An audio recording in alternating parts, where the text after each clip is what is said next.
Welcome to the Starting Over Podcast. I am your host, Edward Shelton, aka Dark Logos, and this is a show where we look at strategies, tactics, and mechanics behind the game of heroclix. Hopefully, I'm getting things back together. I'm still trying. I'm so trying to get things back together. I gotta find Logitech drivers, and I also have to find a means to make sure that my reinstallation of Windows doesn't go to crapola. Because it keeps asking me for activation. And yeah, I've been through this before, and I can't find my copy of Windows Loader. So yeah, that sucks. And yes, Windows Loader is a hack. So for all those who are like, oh, I need to find my copy of Windows Loader, like, not unless you have your stuff set up, son. Don't do that. I don't want anybody getting any viruses or any prawn sites. So I did say prawn because I know kids listen, and adults are able to like, yep, prawns are fish, because they are. Anyway, just some quick notes. I'm in transitions, and I'm talking with people to try to figure out what my Gen Con coverage is going to be, and getting reports from people. I also do know, yes, they put out the maps for Origin, and if I get enough requests and also able to look at the maps, I'll go cover that. I think what I'll probably end up doing is, once they release the Deadpool map, and maybe once I really do want to see what that War of Light looks like, but unfortunately it's not going to be until June. And so that creates sort of a problem. But once we're able to look at the maps a little bit better, then we'll be able to do some analysis on that. So anybody want to like remind me in literally about a month, like, hey, homie, you really need to look at those maps. Then yeah, we can go ahead and do that. All right. It's been a while since I've done this, and depending on your order of listening, if you heard me talk about this on the last Quarry, or if this is where you're hearing it first. Pretty much, I'm going to be talking about the new paradigms in heroclix. How stop is dead, all behold stop. And I know that sounds weird. It's like, well, why don't you say, like, stop is dead, long live stop? Well, because it's not exactly like that. And there are new kings in town, and new queens in town, but they're not under the same principle and precipice as stop. It's like an invading kingdom says, we have better technology and we've come to stomp you out. And that's pretty much what's going on. So with that, I don't have an anagram. Somebody feel free to create an anagram and then send it to me, and then you'll get it. Also, big shout outs to, dang it, I forgot his name. Dang it. I don't know if it's Patrick Yapago, Spontan, but him and I think Greavy. We're talking about what was it? Iron Fist from Fear Itself, the Black Suit Iron Fist. And so the Black Suit Iron Fist is the Black Ranger. So I forgot who said it, but yeah, I got Black Ranger Iron Fist. Or was it James Moreros? Manos. Oops, sorry. I don't know. Somebody told me that, so I thought that was hilarious. All right, onward and upward. Let's go talk about categories within heroclix and how that is changing and what that means for you, the player. First off, if we go over our anagram stop, support, telekinesis, outwit, probability control, perplex. It's been a core staple for years. And the main reason is that you have all your support powers that you need to move your team around. And that is, it's a little bit strange saying this, is that so much of core mechanics, you were able to compress all of stop into a team back when your whole entire pit crew cost like 70 points. And yeah, that's about right. When you could get like perplex for 11 points, support, all the way down to like 8 points, and you can get your prob for 20, and your TK Mandroid armor was 35, and yeah, so and if you really wanted to put it on there, you can say like, oh hey, look, I have rookie Black Panther. So almost 100 points. So I take that back. It's almost 100 points, if not 100 points. So you could fit your whole pit crew on there. And if you really wanted to do it, you could take off, either the perplex or the prob or the outwit, and just be like, it's on my main attacker or my secondary attacker. And you would have a fine team. Okay. Then things changed. The game design's like, hold up, wait. We gave the player way too many tools. There's no tough questions to ask about team building, and so they started upping the price of everything. And when they upped the price of everything, they started to realize that the game field narrowed greatly. And I do mean greatly. Remember the Metron Thing era of heroclix? Remember the hey, Bullseye and Nightcrawler are the best things in the game era of heroclix. Remember, Professor X era of heroclix? Yeah, that's pretty much the issue. If we start looking around Brave and the Bold and Web of Spider-Man, that we had game design sort of say like, we don't want to be giving you all these support powers. And then you look at Hammer of Thor was sort of weird, because Hammer of Thor was supposed to be a transition from Secret Invasion, and it didn't really do well. It didn't do well in trying to bring that transition. All it did was like, behold one of the best Thors ever. Thank you very much. And that was about it. So if we take some steps back and we look at that and we say, okay, how did game design react? And game design reacted really around Chaos War and 10th Anniversary. And between Chaos War and 10th Anniversary is when they said, okay, before we had you pay for support guys, and they were sort of crappy. Now, what we're going to do is we're not going to have the super cheap, pit crew. We're going to transition into support third tier attackers. And so you saw that for a little bit, and then we get some of the staples that we have right now in the meta, and some of them are going to go away, such as Scarlet Witch, Donald Blake, who can AE into an attacker, and that's why the main reason I bring up Donald Blake. Then you have Enchantress, you have Harvey Dent, you have, I know there's another like support figure on the top of my head, Lieutenant Gordon, Lucius Fox, all those guys. Well, not Lucius Fox, but Lieutenant Gordon. You have all these sort of inexpensive guys that do all this support coolness, but at the other end of it, they're not bringing the boom down on your team, on the opponent's team. And so we see what game design had did with that, and then we see the game shift and make another sort of huge change. And it said, okay, we don't want you to have a pit crew, but we don't have a problem with stat modifications. So we're going to introduce resources, and resources are going to allow you to technically operate like a feat, and if you earn it or follow the right conditions, you get stat modifications. Now, for most people, they might find that a bit odd that I just say like, hey, stat modifications, that's the main reason that you're looking at resource dials. But if you think about it, resource dials really are like feats combined into one mechanic. And being in one mechanic is just like, hey, let's randomize stuff. And when we take away randomization, it's amazing the sort of brutality that comes out.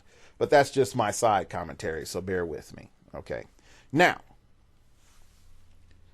in the midst of this, we have a problem. The old categories start to fade away because some people might not completely remember when support gauntlet was a thing. Like you put support, you put the gauntlet on Astral Doctor Strange. The Astral Doctor Strange has TK.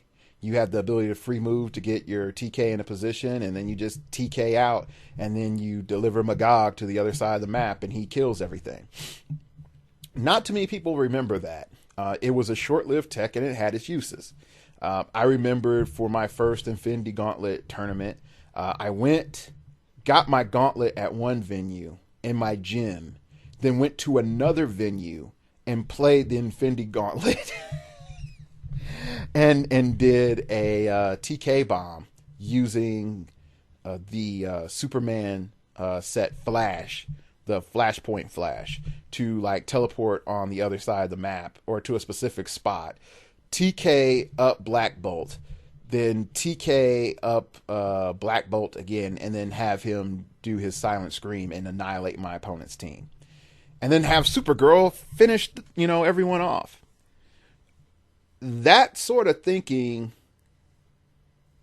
of support gauntlet has really pretty much died, mainly because you have other ways and methodologies of getting figures into place when you need them and making them relatively safe.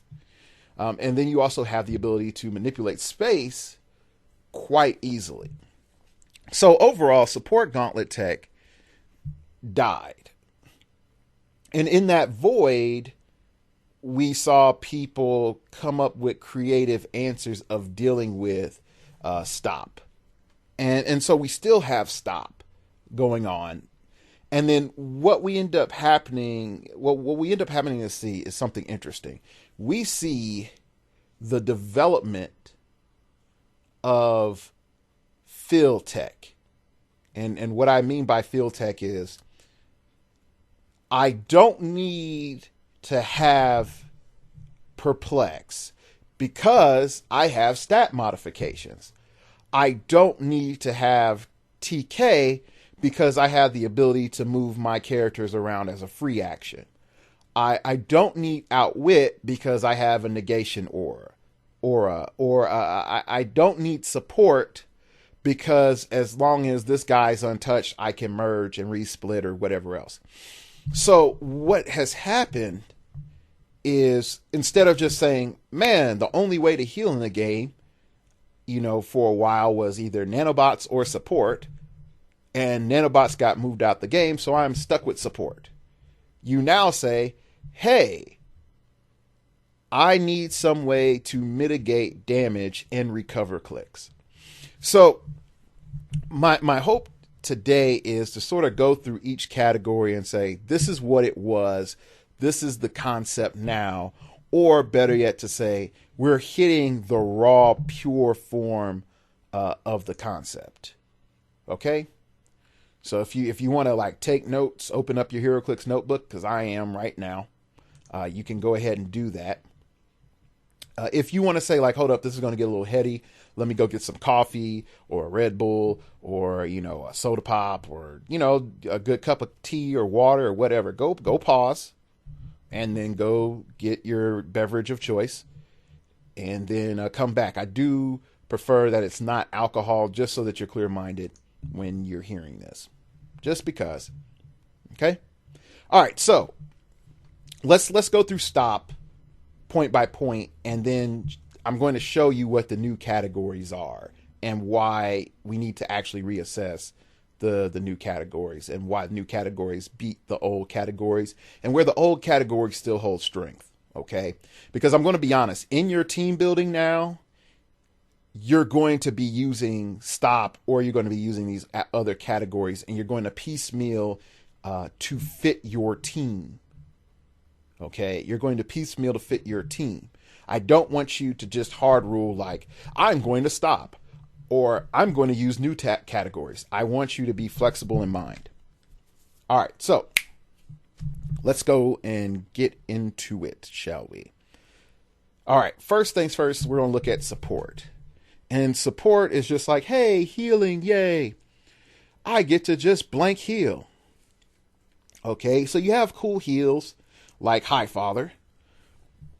But at the same time, the main thing that we're looking at support as a meta element, but a fading meta element, is burst damage is ridiculous.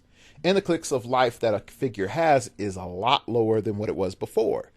Then you add in the fact, really pure and simply, that a support piece 9 times out of 10 is on the other side of the map where it is safe, so that you can perform triage and heal everybody up. Okay, this creates a problem. And the first problem that it creates is, hey, I'm spending X amount of points on a figure that just sat there. That figure could have been something else. And that's one of the main reasons support is on its way out. Let me rephrase it. Support isn't really looked at by most teams.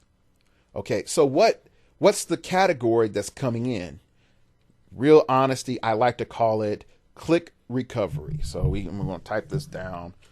Click recovery. Okay. Now we can see this real simply in Angrier's Hammer.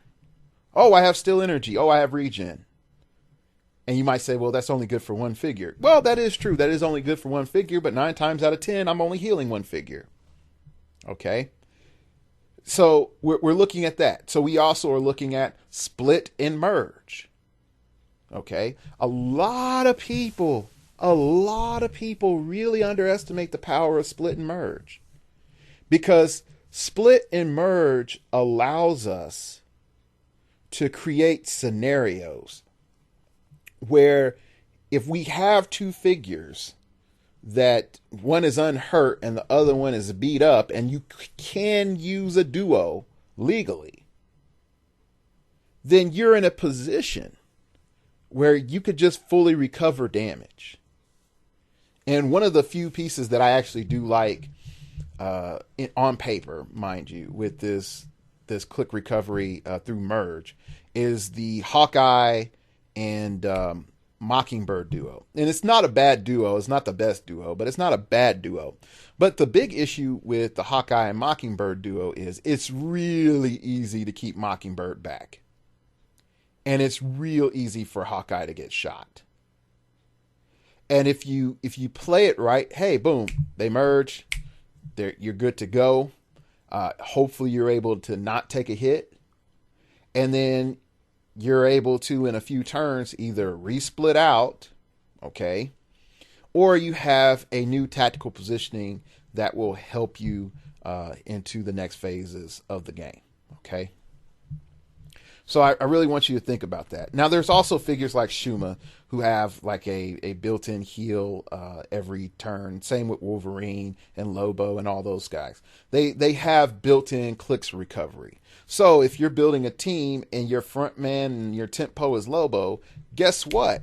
If my tent pole is Lobo, then I don't really benefit from support, because by the time I get Lobo down to get healed, plus heal him, he's recovered 2 clicks.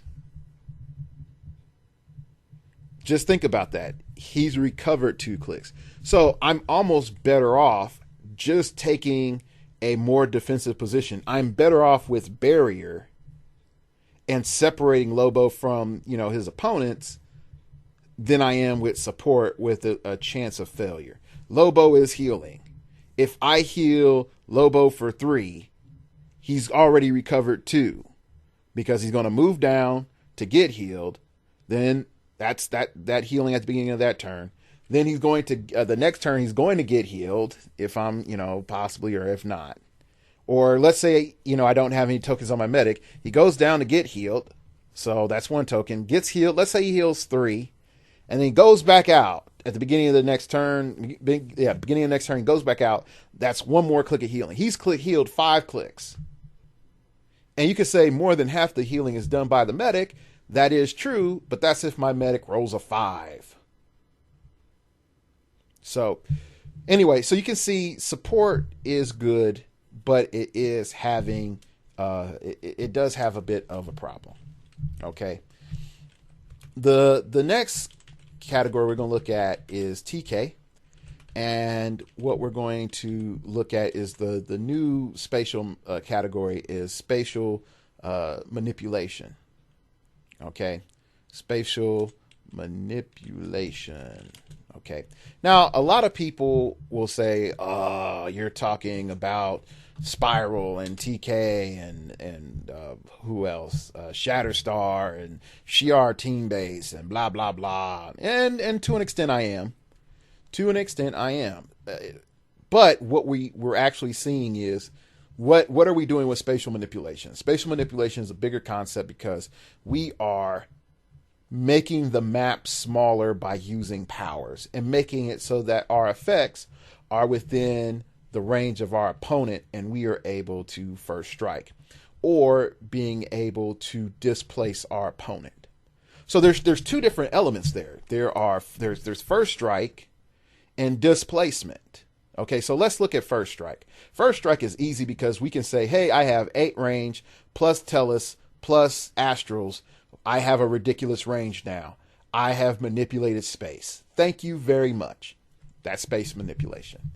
On the other end, you also have the ability to say, hey, I can use, let me see, what is it? I have Summon Skull from Yu-Gi-Oh! Yes, I know it's other clicks.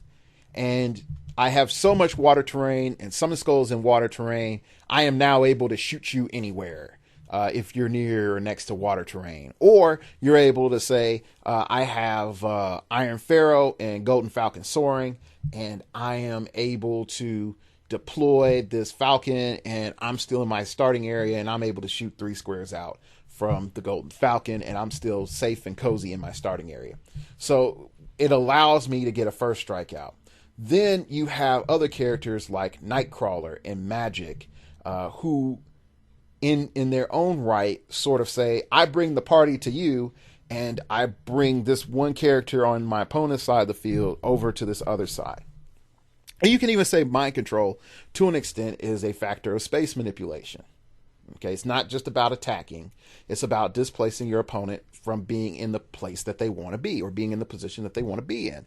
And that is very, very, very important. Okay? I think a lot of people don't see the core concept behind it. They acknowledge something is wrong or something's annoying, but they don't acknowledge the core concept that's really there. Okay? So there's some factors there. So again, between spatial manipulation allows us to get first strike in, and it also allows us to displace our opponent. These are two separate effects, but they're under the same category. Now, when we're looking purely at TK, TK allows us to move ourselves, and if we make the attack roll, it allows us to move our opponents. How many times do people remember that you can move around your opponent? Really? Just take a moment and ask yourself, when is the last time you tried to TK your opponent? I'll give you a couple more moments. I'm going to take a sip of water here.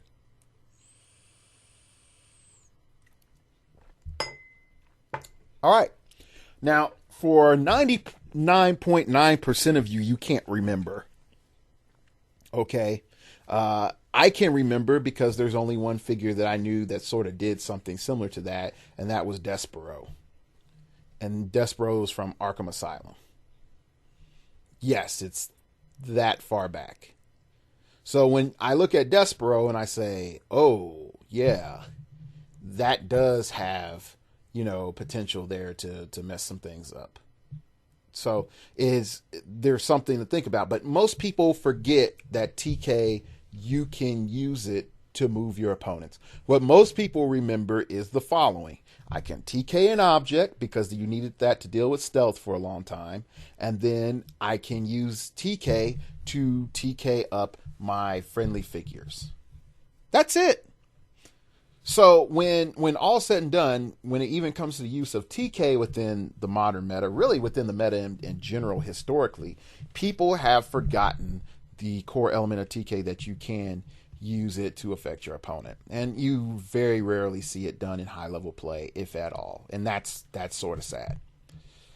Okay, next we have Outwit, and we're just going to call it, the next category that's coming in is negation. Negation. All right. And the main reason we're just going to say negation and not shenanigans is that Shenanigans is just like, ha ha ha, you can't do something. Ha ha ha, I can do something dumb. Ha ha ha, it's like this new rule's in play and this makes it dumb. This makes this silly. So, Shenanigans is a little bit wide open than Outwit or Negation. So you have all sorts of scenarios that you can do with that. So I'm not going to be like, oh, Negation is great. Negation is perfect. No. We're not going to go there. Negation isn't all encompassing. So what does Outwit do? Outwit just says you can't have that power. And Negation says, hey, if you're within this realm or range of effect or aura of effect, you can do this and you can't do that. Or if I have this ability and I do this free action, you can't do that. If I meet this requirement, you can't do that. If you have this keyword, you can't do that. If I possess these keywords, we stop you from doing this to us. If I move this figure this turn, we are immune to blah blah blah. Okay, so negation is twofold. What I can do to my opponent and what my opponent cannot do to me. And a lot of people think, oh, well, Outwit, I stop my opponent from doing things to me. No. You stop your opponent from doing things, period. Just Outwit, you stop your opponent from doing things, period. But the problem with Outwit is that, the character must be susceptible to Outwit. So, going back to the Infinity Gauntlet era of clicks. The Infinity Gauntlet era of clicks had a big problem. Outwit was pointless. Really was. And I know George Masu and I had a conversation during that period of time.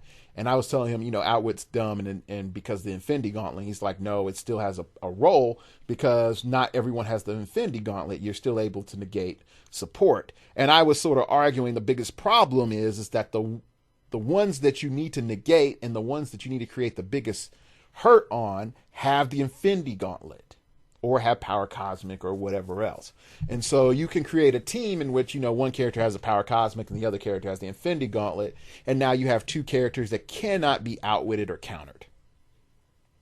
And so there was some back and forth between George and I. And now in a little bit more game maturity, I have to side with George that Outwit is still important because being able to take away an opponent's, Outwit in prob or perplex in prob or support perplex prob like Scarlet Witch, becomes just as important as outwitting defenses.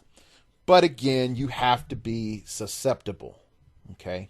Now there are some cool characters like Adam Warlock from Galactic Guardian who says like, oh yeah, you have Power Cosmic. Guess what? I can outwit your team ability. Now, so-and-so outwit them. Or even with the utility belt that does the same thing for way less points. You have options where you're able to negate the team ability, then say, hey, I have outwit.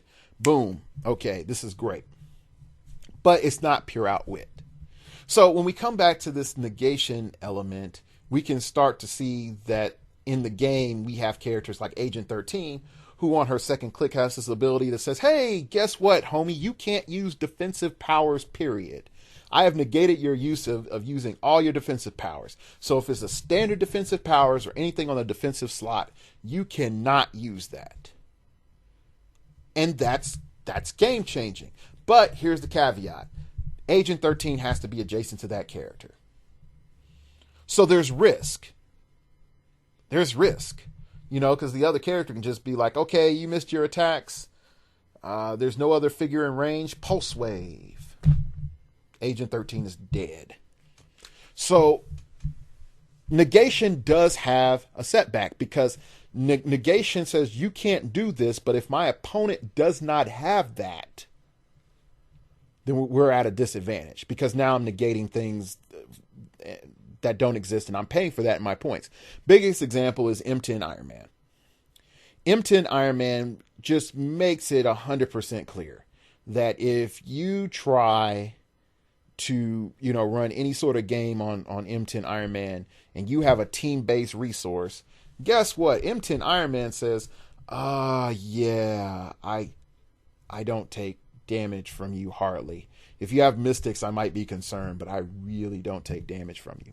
Then you sort of fast forward a little bit, and then you look at certain meta play, and then people are like, well, I just won't play a resource style, or I'll just play a resource style that's only assigned to one character. What are you going to do, M10 Iron Man? My major attacker doesn't have a resource style. And then M10 Iron Man's like, oh, well, what do I do? And then, lo and behold, there's a problem. So I know I've beaten this round to death between the Quarry and this show, but my first round at the Tulsa Rock, I went against a M10 Iron Man team. And it was designed to shut down anybody that had a resource assigned. Well, guess what? I didn't have a resource assigned. There was very little that my opponent could do because I was running a team base. Okay, so there's a problem right there. So I'm running a team base. Now I don't have a resource. I can't use resources. And you're paying in your points in M10 Iron Man the ability to negate a resource. So now what do? You don't have immunity against my asset dial powers. You don't get to negate my asset dial powers. So yeah, I'm at a great advantage. Okay. So again, negation, sometimes you get something all encompassing. Sometimes you do not. That's just how it rolls. You just have to be aware of your point cost and the type of meta that you're going into. All right. So next up is Perplex. And we're just going to call it stat modification. Stat modification. So you got to understand, Perplex has a long, twisted history that goes all the way back to the beginning of the game with Con Artist. And you have to understand that Con Artist was probably one of the worst things that ever happened to the game because it made stat manipulation cheap. And the trend in the game to have cheap stat modification is bad because we have a culture built on it. Okay, and it's mainly because, in all honesty, first click stats are way too expensive. First click stats and powers are so expensive that by moving the same powers from click 1 to click 2 reduces the amount cost of the figure greatly. And the biggest example of this is Rookie Shazam. Look at Origins Rookie Shazam, and he's like 110 points or something like that. And he was a big pain in the meta for the longest time. While he was legal, people were running like 2 of him at every 300-point event they could. And then when theme teams came out, they were even more like, oh yeah, like I gotta run him. And I'm going to try to zip to him in Origins. There's a lot of other clicks just there flooding the history. So please bear with me. Okay. Origins. Wow. That many sets since Origins. Ooh, man. Almost makes me feel old. Almost.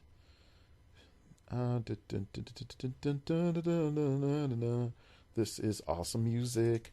Okay, so Rookie Shazam is in, 79th place in a set, and he's technically a rare sort of like figure, but he's not really a rare. Okay, so he's 105 points. If you're looking at his functional clicks, now again, I'm saying functional, not his actual, but his functional. He's an 8-click figure for 105 points that has impervious at a 17 defense back when a 17 defense was actually something. Now, also, if anybody just noticing, like, did it just sound like a gust of wind came through? That's the heat vent, and it just turned on because it's cold here. So I'm not in a blizzard, and there's not, snow outside. It's just a heat vent. Okay, so If you look at his stats, and again, look at his stats for the day and time, by not having a hypersonic speed, 10 attack, 17 defense, and 4 damage on his first click, and no range, his cost is super cheap. Super cheap. Now, it did take some time to activate him, but here's the problem that kicked in.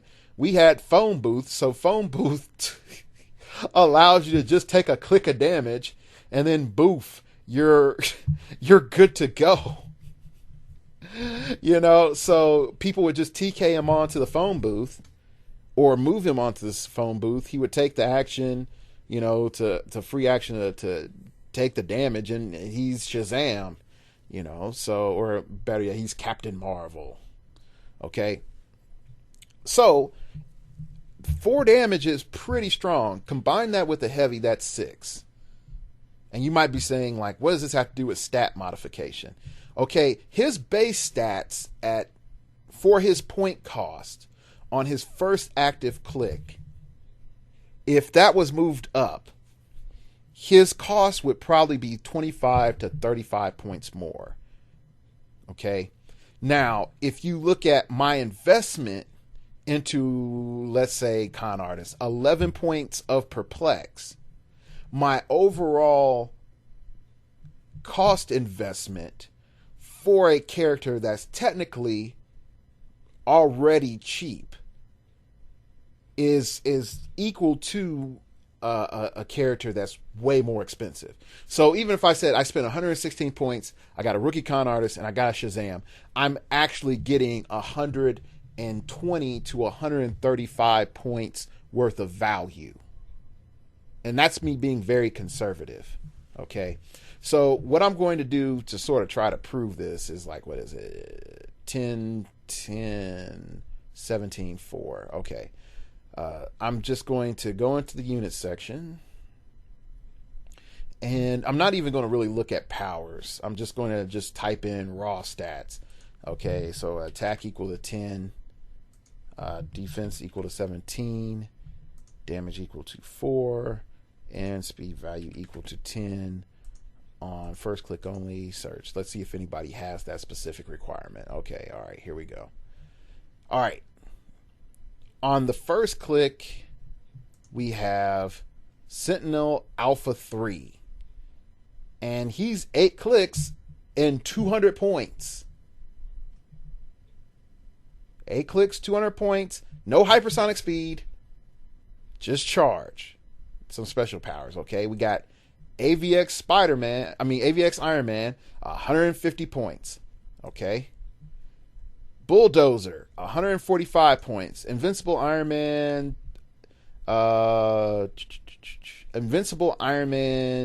Gravity Feed Iron Man is 110 points, okay? Or is that the prize support? I think it's the prize support. No, that's the Gravity Feed one. He's 110 points. Starts with sidestep, 10 attack, 4 damage, and vulnerability. No impervious. Okay, so we have AVX Cyclops from Wolverine. Not AVX Cyclops. We got Wolverine and X-Men Cyclops at 150 points. We have Namor at 150 points. So we have all the rookie versions of a Chase. Okay. 10th anniversary Iron Man comes in at 125. So he's the cheapest. He's the cheapest. I mean, let me go on to let's see. We got Black Bolt. Yeah. I'm not seeing anything really cheap. So the cheapest that comes in so far is Giganta at 100 points from the Fast Forces Legion of Doom. And here's the thing about Giganta. Giganta doesn't have any regen, no impervious, no hypersonic speed, and is 6 clicks deep. Okay, so what does that mean? And I know Tirade, we're talking about stat modification, I know. It means that stat modification can boost the value of a figure up to almost up to 100 points worth of value.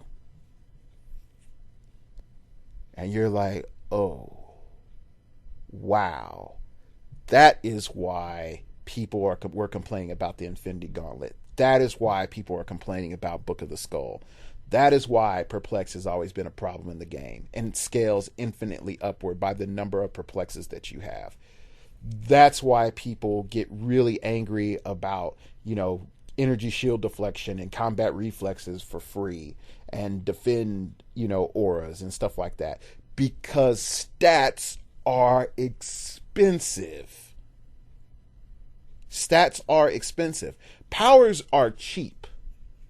I really do believe that powers are cheap, and it really should be the opposite way. Powers should be expensive, stats should be cheap.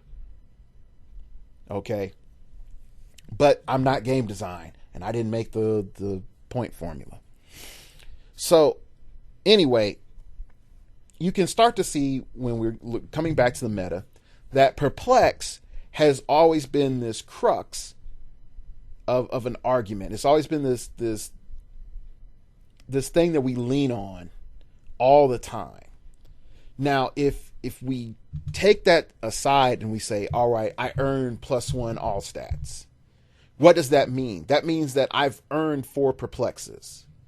If I'm able to give -2 attack to any character within range or less points than me, I've paid for 2 perplexes.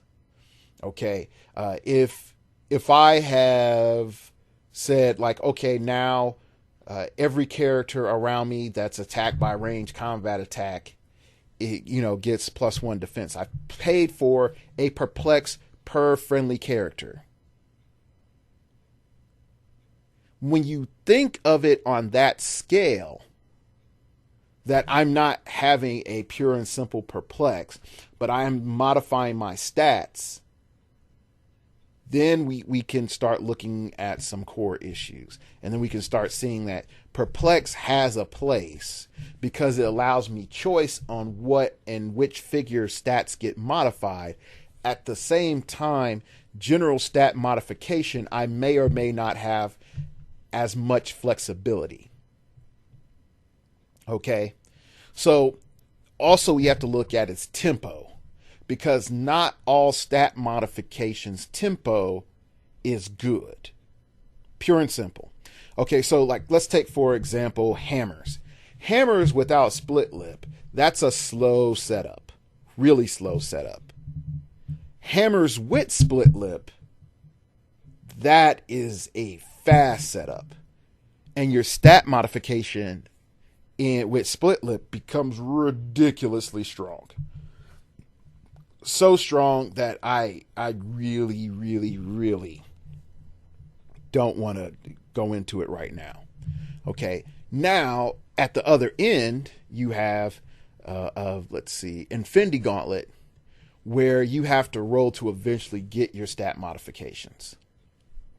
Okay, and if I hit my stat modifications, then they're all stats and it's ridiculous. And then I can choose to stay on that or to increase it to +2 all stats. But if I mess up or misroll, then I completely forfeit all of that. And then I have to start all over again. Most people, when they hear that scenario in the back of their head, it's like, of course I won't get greedy if I get +1 all stats. Right.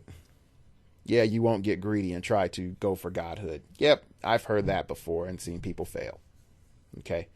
So what does one Infinity Gauntlet do if I get +1 all stats? Not powers, just +1 all stats. I'm paying 40 points for 5 perplexes. That's cheaper than any con artist. Think about that. 5 perplexes. And if you said a rookie con artist is 11 points, then what you're saying is for the time that I've invested, it's worth losing that 5 points to eventually gain a permanent stat modification where I don't have to worry about, losing my other character. Okay. The other thing that sort of kicks in is that if you sort of put it into modern age, you're looking to pay around 30 to 40 points for Perplex. And so, actually, let's try to see how much we are actually paying for Perplex. And what's funny is I think most people haven't looked at how much is really the cheapest Perplex in modern age. We used to like look at that all the time.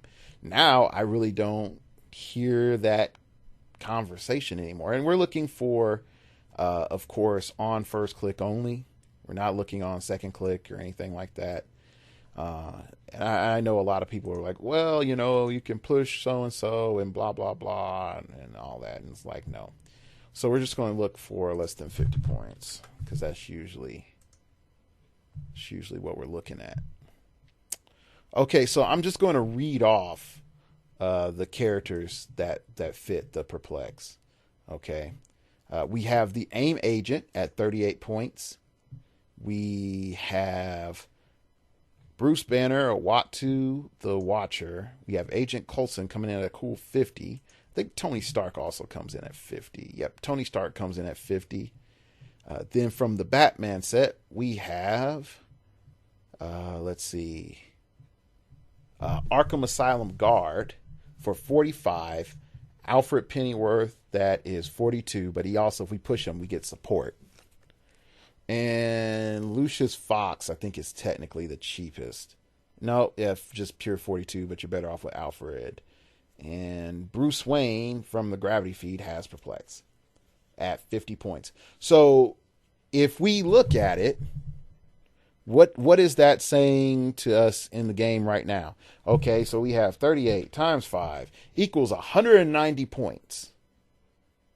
One Infinity Gauntlet in modern age for the cost of one Perplex front loaded, and that's again the cheapest.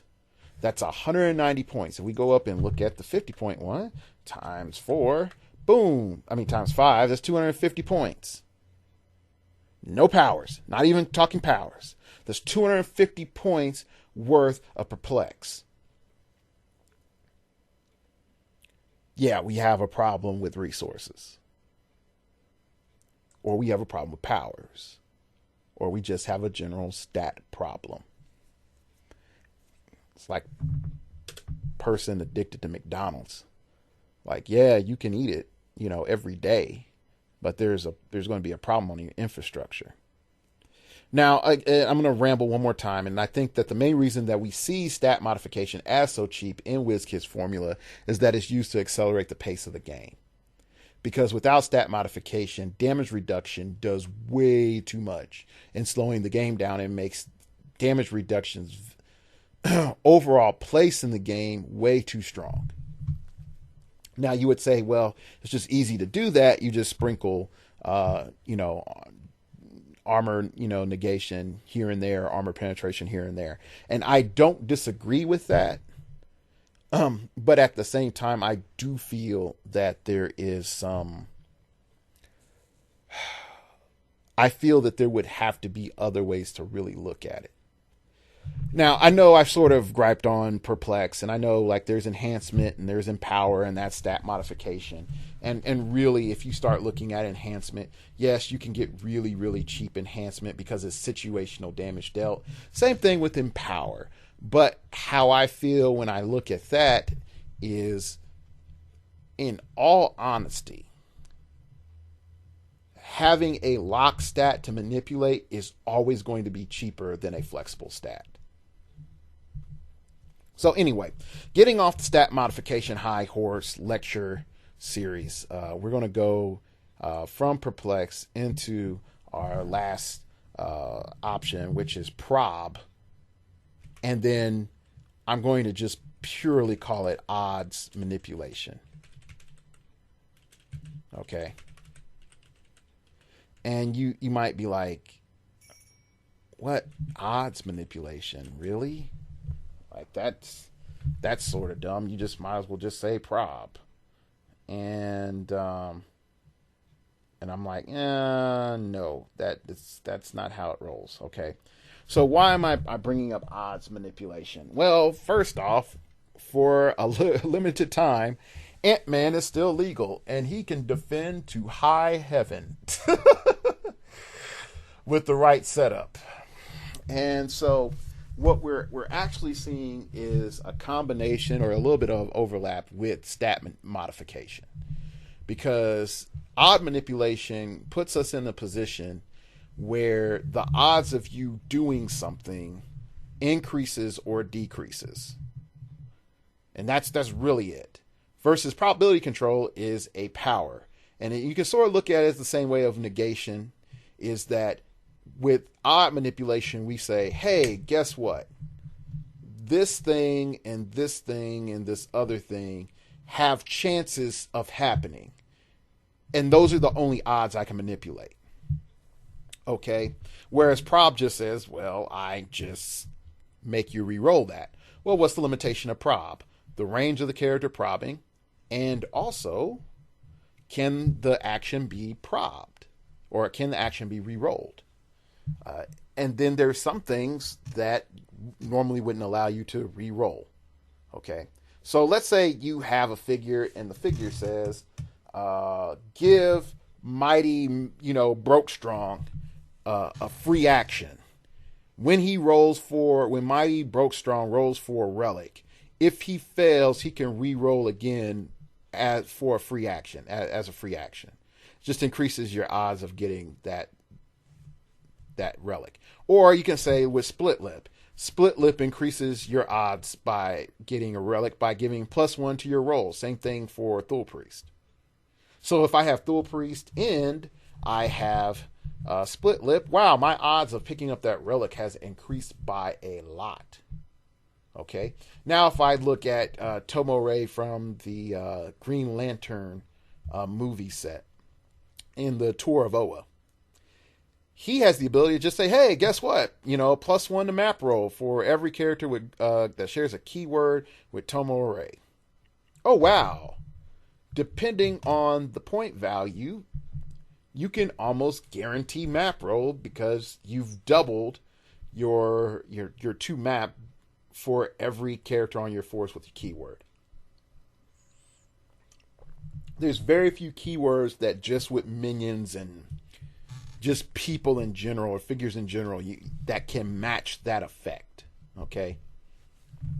So that's something to seriously consider, is that, hey, I might just be in a position where I will have to manipulate the odds of picking map. Now, if you look at Theme Team's whole purpose is there to help you manipulate map.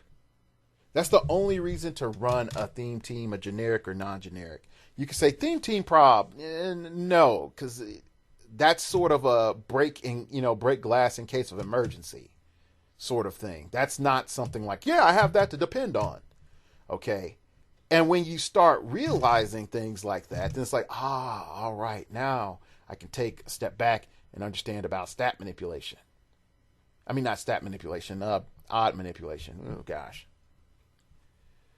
So there's some things there that becomes really interesting with odd manipulation, because the first level is like defensive and attack values.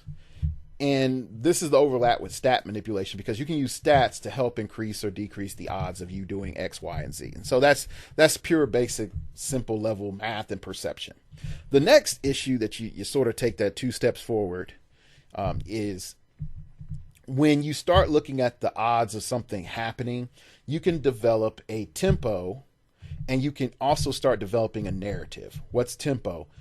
How things will happen and what the flow of battle is.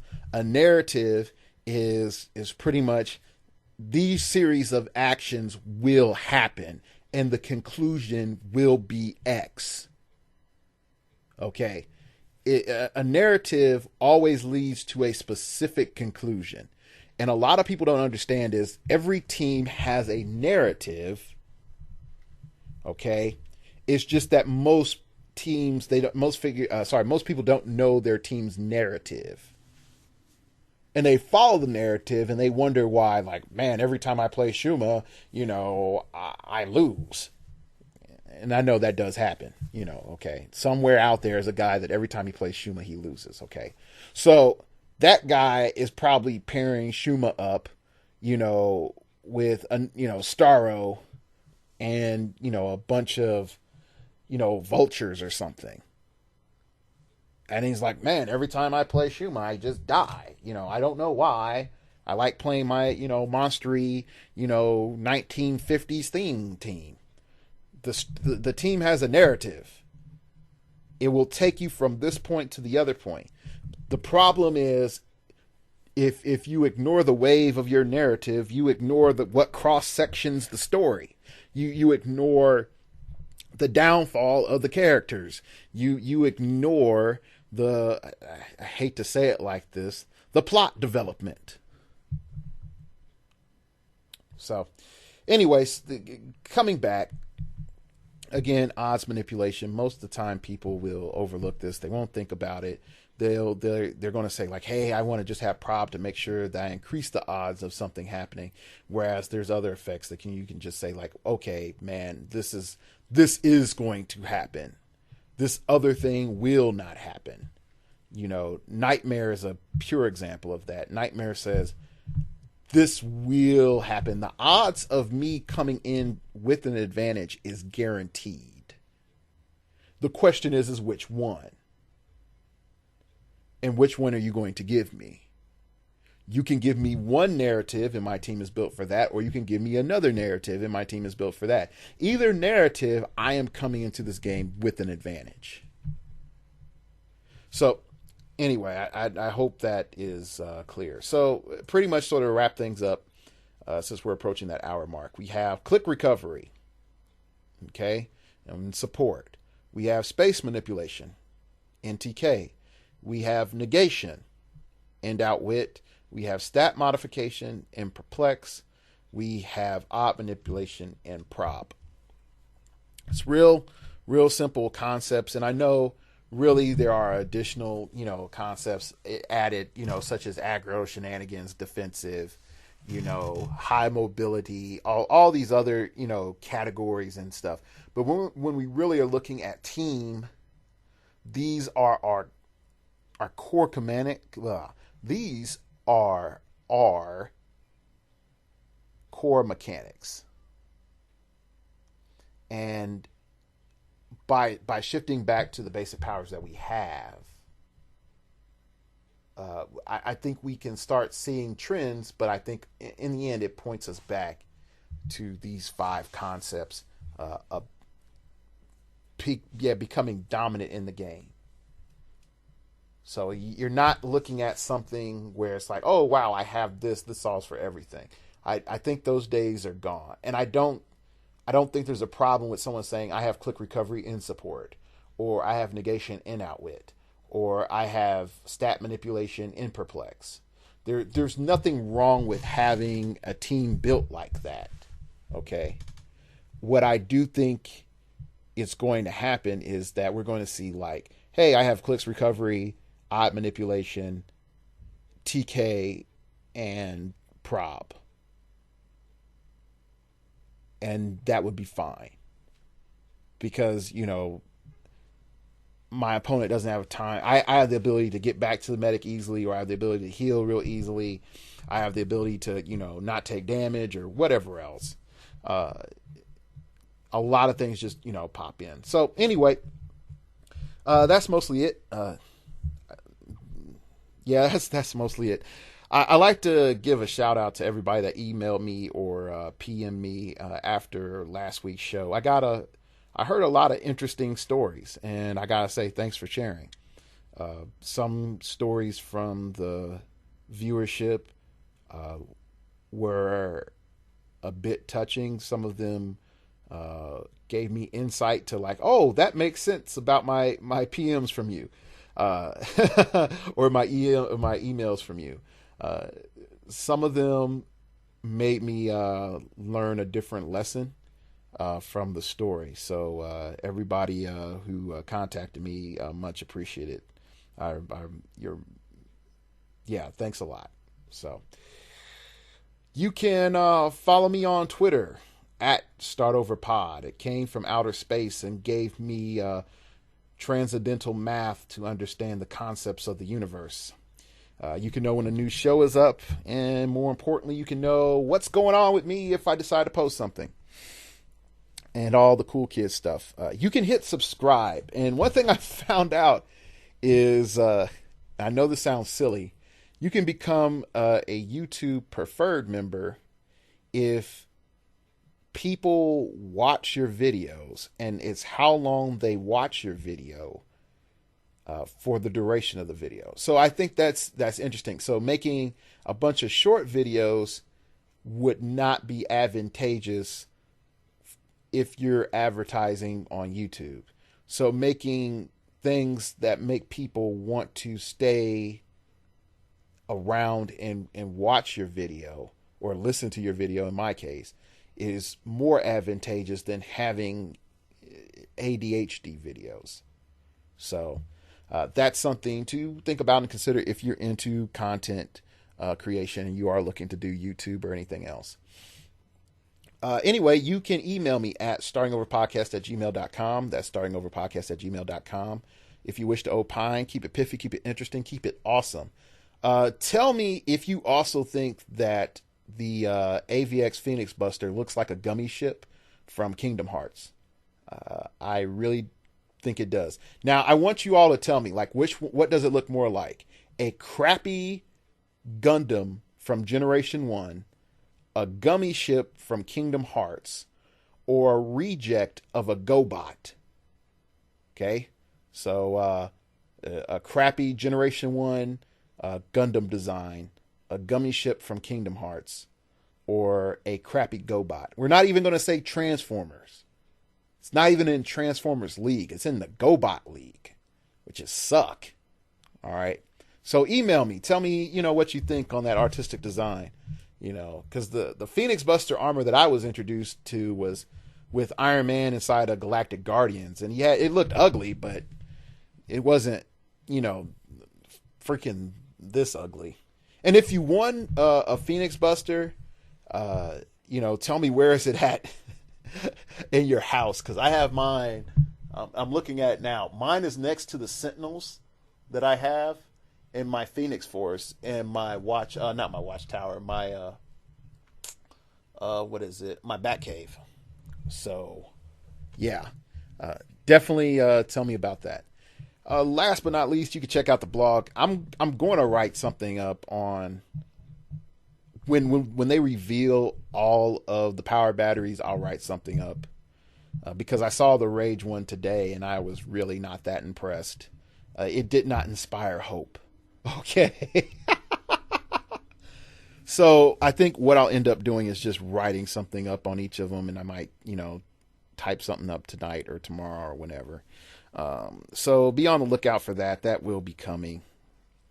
But you also can go to the blog page and donate to me. It helps pay for pretty much, equipment. Actually, the mic is paid for, so it helps go towards prizes. And also, I got Evas from Alejandro, the Eva Pogs from Argentina.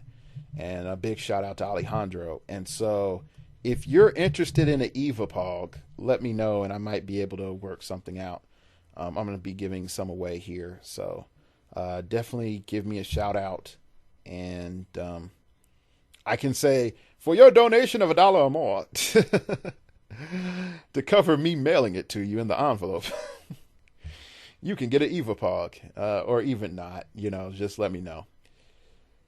That's pretty much it. That's pretty much it. I also, real quick, shout out to Tom. He did somewhat come back at me, and this is my Jedi Knight I'm training in heroclix. He's like, you started talking about the power batteries, and you spouted so much crap I had to turn it off. He's like, it's the worst podcast ever. So shout outs to Tom. I don't mind disagreements, but Lydia Malor just craps all over the power battery so hard. All right, anyway, thanks for listening, and remember, we all have to start over sometime.